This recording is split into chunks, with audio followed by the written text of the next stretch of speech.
बिस्मिल्लाहिर्रहमानिर्रहीम। अस्सलाम वालेकुम नाज़रीन, यकीनन आप सब खैरियत से होंगे। वेलकम टू देसी किचन पंजाब। और आज जी देसी किचन पंजाब की जो बहुत ही प्यारी और ज़बरदस्त रेसिपी है, आज है जी सरसों का साग हम बनाने वाले। और सरसों का साग आज बनाने जा रहे हैं हम। सरसों का साग जो कि सर्दियों की बहुत ही मशहूर और मज़ेदार रेसिपी है, मज़ेदार डिश है, हर कोई पसंद करता है। ख़वातीन हों, मर्द हों, बच्चे हों, बूढ़े हों, ये तो सबको ही बहुत पसंद है। और इसमें बहुत ज़्यादा विटामिन्स हैं और बहुत हमारे लिए बहुत ज़रूरी है, हमारी सेहत के लिए बहुत ज़रूरी है। और ख़ूबसूरती भी बहुत है। जब इसका मौसम आता है तो खेतों में इसके जब ये फूल लगे होते हैं तो बहुत ही खूबसूरत लगते हैं। और बहुत प्यारे खेत हरे भरे नज़र आ रहे होते हैं और येलो येलो लगे फूलों से इस कदर सजावट होती है कि देखने से दिल खुश हो जाता है। और सुबह सुबह जो लोग वॉक करने जाते हैं खेतों में और उनको ये सब्ज़ा और सरसों के फूलों की बहुत प्यारी महक होती है, बहुत मज़ा आता है। तो आज हम जी सरसों का साग बनाने जा रहे हैं और इसमें आज हम कुछ यूज़ नहीं करेंगे, हम बनाएंगे ओनली ऑन सरसों का साग। पहले हमने जो रेसिपी आपको दी है सरसों की साग में मेथी यूज़ की है, किसी में बातू यूज़ किया है, पालक यूज़ की है, लेकिन आज हम इसमें कुछ यूज़ नहीं करेंगे। आज हम सिर्फ सरसों का साग ही बनाएंगे। और ये जो सरसों का साग है ये मैंने ख़ुद तोड़ा है और इसकी नरम नाजुक जो कोंपले हैं, गंदले हैं, और गाना भी आपने सुना होगा ना, गंदलों का साग मक्खन मकई, ये वो गंदलों का साग है। और जी इसकी बहुत ही मज़ेदार जो गंदले, तो मकई की रोटी हो साथ लस्सी हो तो इसका कुछ जायका अपना ही अपना मज़ा है इसका। तो मैंने ये जो अभी आपको बताया कि मैंने ये तोड़ी हैं खेतों से अभी खुद। तो अगर ये हम जो खेतों से खुद तोड़ते हैं इसका एक अपना टेस्ट होता है। और जब बाज़ारों में ये आ जाती है तो कई दिन ये पड़ी रहती है और उसका वो टेस्ट नहीं रहता। तो ये इसमें चाहे तो आप चिकन डाल सकते हैं, बीफ डाल सकते हैं, उससे भी ये बहुत ज़्यादा मज़े का बनेगा। लेकिन हम क्या डालेंगे इसमें, कैसा बनाएंगे, ये हम साथ साथ डिसाइड करेंगे। और जी आज मैं पहले इसको कटिंग कर लेती हूँ, अच्छे तरीके से कटिंग कर लेती हूँ। बहुत साफ़ है, कोई इस पर मट्टी या कुछ नज़र नहीं आ रहा है। तो इसको पहले कटिंग कर लेते हैं। कटिंग करने के बाद फिर इसको वॉश करके फिर इसको पकने के लिए रख देते हैं, बॉयल करके। उसके बाद जनाब हम इसको मसाला बनाएंगे, इसको कैसे पकाना है। और ये साथ साथ आपने मेरी वीडियो को देखना है, पूरा देखना है, स्किप नहीं करना है, ताकि आपको पूरी की पूरी वीडियो आपके सामने आए, आपको पता चले कि ये हमने अगर जल्दी जल्दी सरसों का साग बनाना है और सिर्फ सरसों बनानी है तो वो कैसे बनानी है और कितनी जल्दी बन जाती है और कितनी मज़े की बनती है। तो आइए फिर शुरू करते हैं। लेकिन शुरू करने से पहले मेरा चैनल सब्सक्राइब करना ना भूलिएगा। अगर आप मेरे चैनल पर नए हैं और अभी तक सब्सक्राइब नहीं किया तो पहले सब्सक्राइब कर लें नाजरीन। ये सब्सक्राइब करना आपकी तरफ से हौसला अफजाई होता है, इनाम होता है आपकी तरफ से। और अगर मेरी वीडियो पसंद आए आपको, आपने ट्राई करना है ज़रूर इसको, और पसंद आए तो आपने इसे लाइक करना है और शेयर करना है अपनी फैमिली में, अपने दोस्तों में। तो आइए शुरू करते हैं। सबसे पहले इसको मैं कटिंग कर लूँ, जिसका तरीका मैं आपको पहले भी 2 से 3 अदर वीडियो में बता चुकी हूँ। सरसों को मैंने काट लिया है, अच्छी तरीके से वॉश कर लिया है। और जी मैंने एक इसे पतीले में डाला है, छोटे से पतीले में डाला है क्योंकि ये इतनी ज़्यादा है नहीं, थोड़ी सी है। और मैंने इसको अब बॉयल होने के लिए रखना है। थोड़ा सा ये बॉयल होगा तो फिर इसमें मैं हरी मिर्च ग्राइंड करके हरी मिर्च इसमें डाल दूँगी और थोड़ा सा नमक डाल दूँगी। उसके बाद फिर जो बाकी मसाले हैं वो बाद में हम डालेंगे। बॉयल होने के लिए सिर्फ मैंने ये 2 चीज़ें इसके अंदर डालूँगी और इसको बॉयल होने के लिए मैं रखती हूँ चूल्हे पे और पानी डालती हूँ इसके अंदर। पानी जितना खुला होगा, पानी की कोई मिकदार नहीं है, जितना मर्ज़ी आप डालें इसमें, जितना खुला होगा इतना ये अच्छा पकेगा और अच्छा तरीके से गल जाएगा, फिर ग्राइंड करना आसान हो जाएगा। सरसों को मैंने अच्छे से धोने के बाद इसको मैंने बॉयल होने के लिए रखा है। और अभी थोड़ी देर बाद जब अच्छी से गर्म होगी तो कम होती चली जाएगी। और छोटे से मैंने पतीले में रखा है ताकि जल्दी से बॉयल हो जाए। एक पुराना सा पतीला दिया है, उसके अंदर मैंने इसे रखा है ताकि ये बॉयल हो जाए। उसके बाद फिर से बनाएंगे। सरसों का साग हमारा गल चुका है और पानी सारा इसके अंदर से ड्राई हो चुका है। और अब जी बारी है इसको तैयार करने की। तो साग हमारा सरसों का गल चुका है। उसके लिए मैंने एक मीडियम साइज़ का प्याज लिया है और घी डाला है थोड़ा सा, और इसमें मैंने उसको ब्राउन कर लिया है। अब इसमें क्या क्या डालेंगे हम अपना सरसों का साग बनाने के लिए।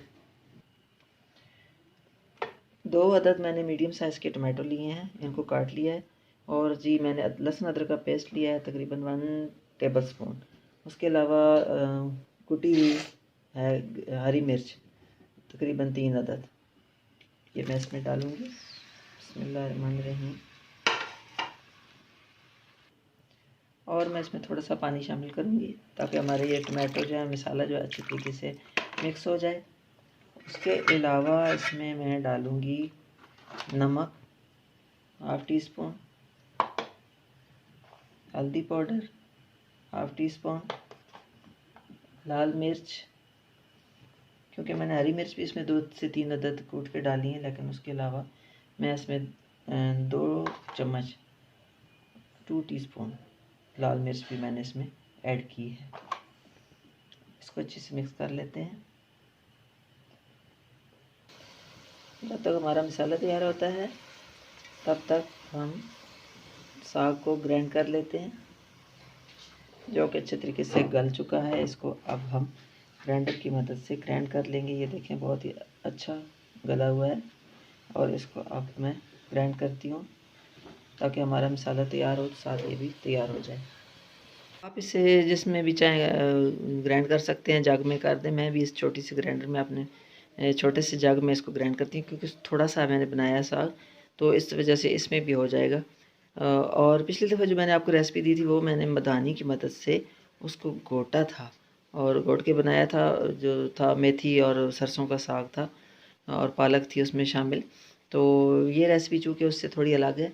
ये सिर्फ सरसों का साग है हम बना रहे हैं आज, तो थोड़ा सा मैंने बना रही हूँ, इसलिए इस छोटे से जग में भी मैं इसको ग्राइंड कर लूँगी।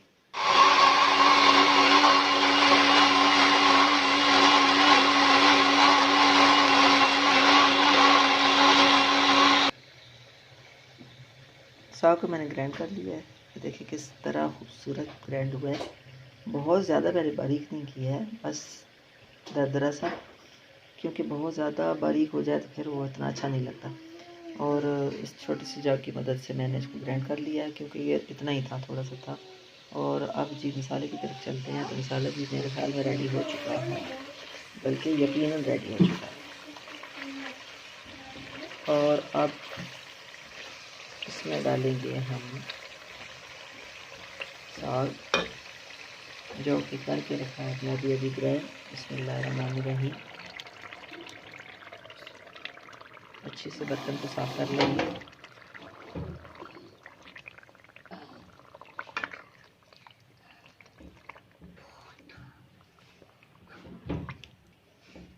अब ये सारा मसाला इसके अंदर मिक्स करना है।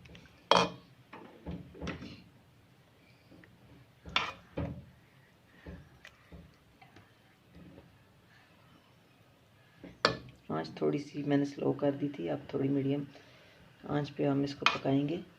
थोड़ा सा मैंने इसे तेज़ कर दिया है। इसको अच्छे तरीके से अब हमने भूनना है।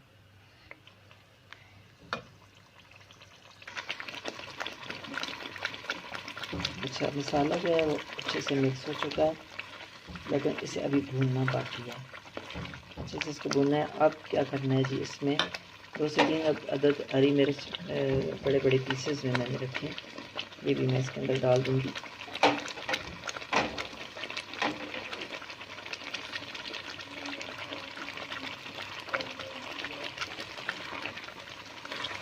ये हैं खूबसूरती के लिए।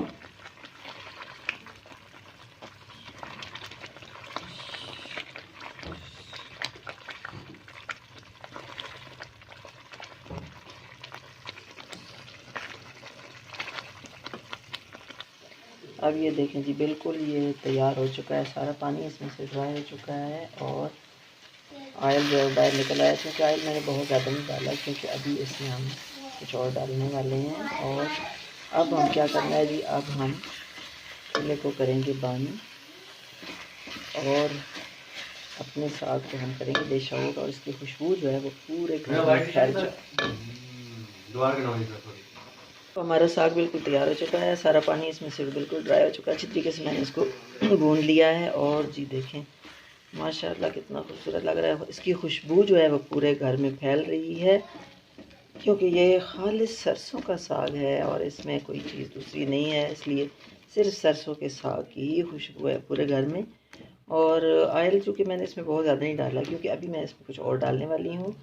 अब जी हम ऐसा करेंगे कि चूल्हे को बंद कर देते हैं और अब हम इसको डिश आउट करते हैं। अब हम इसे डिश आउट करते हैं। बिस्मिल्लाहिर्रहमानिर्रहीम।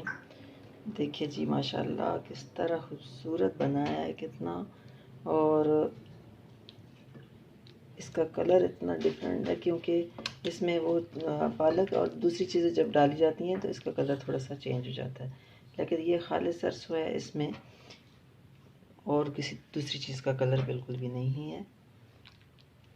ये देखिए जी माशाल्लाह बहुत खूबसूरत लग रहा है और ग्रैंड भी बहुत अच्छे से मैंने किया है। और अब क्या करना है जी, हमने इसके ऊपर क्या डालेंगे ये तो सबको पता ही है कि उसके बगैर सरसों का साग बिल्कुल नामुकम्मल होता है, जब तक कि इसमें जी हाँ देसी घी या मक्खन ना डाला जाए। और देसी घी और मक्खन के बगैर तो ये जो घी है साग बिल्कुल नामुकम्मल है। देखें जी देसी घी गरम गरम साग था, एकदम ये पिघल गया है और इसकी साग की खूबसूरती में मज़ीद इजाफ़ा कर रहा है। वाह बहुत अच्छी खुशबू आ रही है और कितना जल्दी आज हमारा ये साग तैयार हो गया है। नाजरीन यकीनन आपको ये मेरी आज की डिश जो है बहुत पसंद आएगी। मक्खन है, अगर आप घी नहीं है तो आप इसमें मक्खन भी यूज़ कर सकते हैं, आप इसमें मक्खन डाल लें अगर घी नहीं है आपके पास तो, दोनों एक ही बात है। तो जी देखें माशाल्लाह बहुत ज़बरदस्त। अगर पसंद आए तो लाइक कीजिएगा और ज़्यादा से ज़्यादा अपनी फैमिली में अपने दोस्तों में इसे शेयर कीजिएगा और मेरे चैनल को सब्सक्राइब करना बिल्कुल ना भूलें। इंशाल्लाह ताला एक नई रेसिपी के साथ दोबारा आएंगे। तब तक आप अपना और अपनी फैमिली का ख़ास ख्याल रखिएगा। आपका और हम सब का अल्लाह निगहबान।